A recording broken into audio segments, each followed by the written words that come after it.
Good afternoon. I've today left hospital after a week in which the NHS has saved my life, no question. It's hard to find words to express my debt, but before I come to that, I want to thank everyone in the entire UK for the effort and the sacrifice you have made and are making. When the sun is out and the kids are at home, when the whole natural world seems at its loveliest and the outdoors is so inviting, I can only imagine how tough it has been to follow the rules on social distancing. I thank you because so many millions and millions of people across this country have been doing the right thing. Millions going through the hardship of self-isolation, faithfully, patiently, and with thought and care for others as well as for themselves. I want you to know that this Easter Sunday, I do believe that your efforts are worth it and are daily proving their worth. Because although we mourn every day those who are taken from us in such numbers, and though the struggle is by no means over, we are now making progress in this incredible national battle against coronavirus. A fight we never picked against an enemy we still don't entirely understand. We're making progress in this national battle because the British public formed a human shield around this country's greatest national asset, our National Health Service.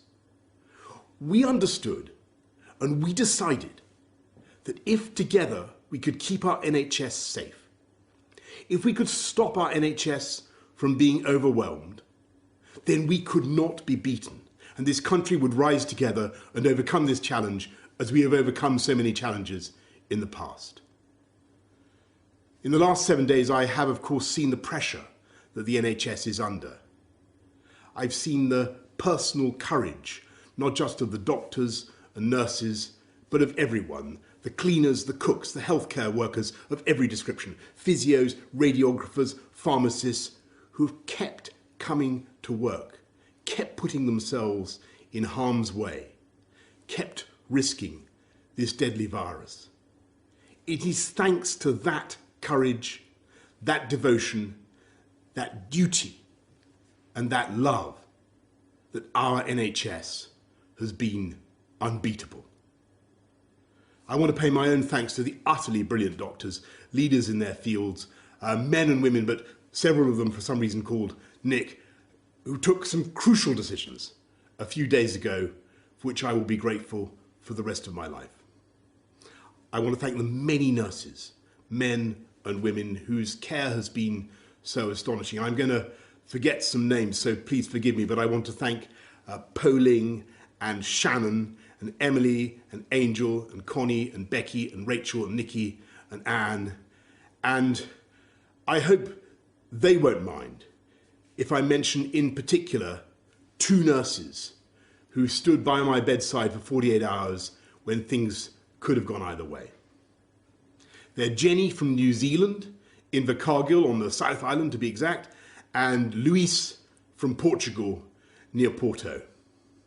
And the reason in the end my body did start to get enough oxygen was because for every second of the night, they were watching and they were thinking and they were caring and making the interventions I needed.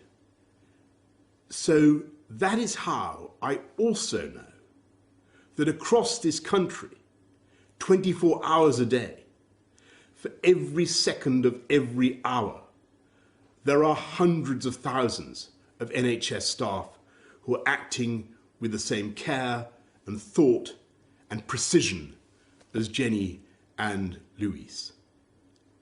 That is why we will defeat this coronavirus and defeat it together. We will win because our NHS is the beating heart of this country. It is the best of this country. It is unconquerable. It is powered by love. So, thank you from me, from all of us, to the NHS. And let's remember to follow the rules on social distancing, stay at home, protect our NHS, and save lives. Thank you, and happy Easter.